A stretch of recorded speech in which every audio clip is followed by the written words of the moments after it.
नमस्कार बच्चों, बीसीए वाले के इस ट्यूटोरियल में आपका स्वागत है, अभिनंदन है। आज हम लोग अफवाह और स्वरूप का ये नेक्स्ट क्लास की ओर बढ़ रहे हैं। इसमें हम लोग जानेंगे झील किसे कहते हैं और झील क्या होता है।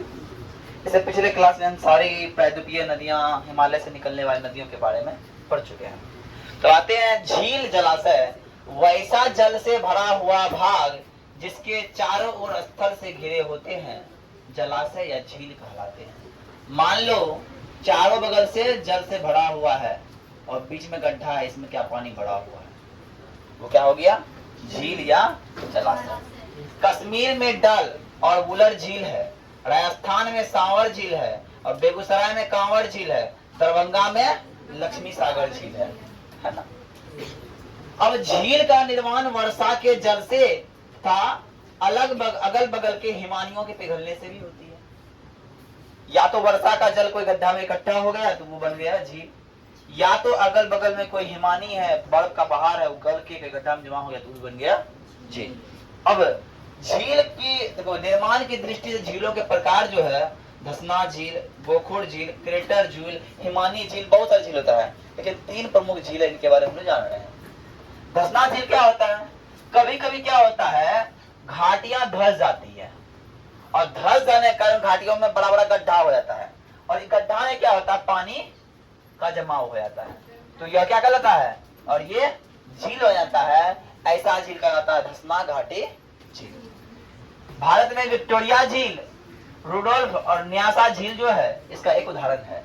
और भारत में तेरैया बांध पर एक कृत्रिम झील बनाया गया है जो कि इसी तरह से धसना झील के आधार पर बनाया गया है।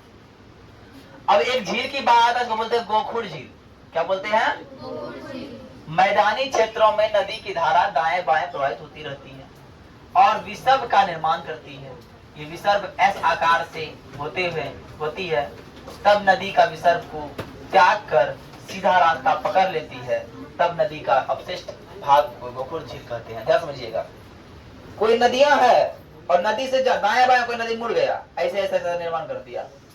फॉर एग्जाम्पल के लिए नदी के बगल से एक झील ऐसे निकला और फिर सीधे जाके ऐसे मिल रहा है। जब यहाँ अगल बगल मुड़ के ऐसा आकार का जब आकृति बनाना ना ऐसा आकार का आकृति, अब वो सीधा हो गया तो वहां जो झील का निर्माण होगा उसके अपशिष्टों द्वारा वो झील क्या कहलाएगा? गोखुर झील कहलाएगा। क्या कहलाएगा? गोखुर झील कहलाएगा। बेगूसराय का कांवड़ झील क्या है? गोखुर झील का एक उदाहरण है। अब आते हैं क्रेटर झील की बात करते हैं। किससे बात करते हैं? क्रेटर झील।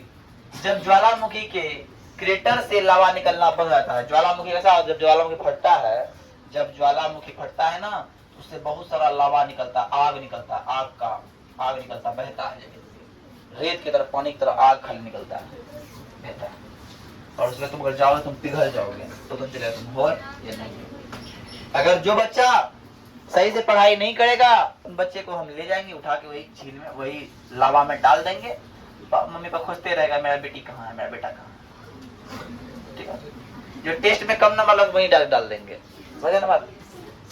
ठीक है, अब आते हैं तो क्या हुआ, जब क्रेटर हो गया, एक क्रेटर जब पूरा ठंडा हो गया, से निकल गया तो गड्ढा रह गया। अब वो गड्ढा में क्या होता है? वो गड्ढा में क्या होता है? जल का जमाव हो जाता है। इस प्रकार से क्रेटर झील का निर्माण होता है और एक इसका उदाहरण है लोनार नाम का झील है जो इसका एक उदाहरण है। तो आज के लिए इतना ही करते हैं। जय हिंद, जय भारत। अगले क्लास में हम लोग पढ़ेंगे प्रदूषण के बारे में, थोड़ा सा प्रदूषण के बारे में बताएंगे, उसके बाद और एक बात, सबसे बड़ा इम्पोर्टेंट बात यह है कि परसों है रक्षाबंधन और कल रक्षाबंधन का सारा प्रबंध करना पड़ेगा सबको, है ना। तुम लोग बहन हो तो अपना राखी खरीदना पड़ेगा, हम भाई हैं तो गिफ्ट का प्रबंध करना पड़ेगा कि नहीं पड़ेगा? अरे करेगा कि नहीं? इसलिए बताते हैं, इस प्रबंध को पूरा करने के लिए जितने बच्चे को हम बोल रहे हैं सब पैसा ला के दे देना, हम प्रबंध करेंगे। कल बंद क्यों रहेगा? परसों बंद होगा।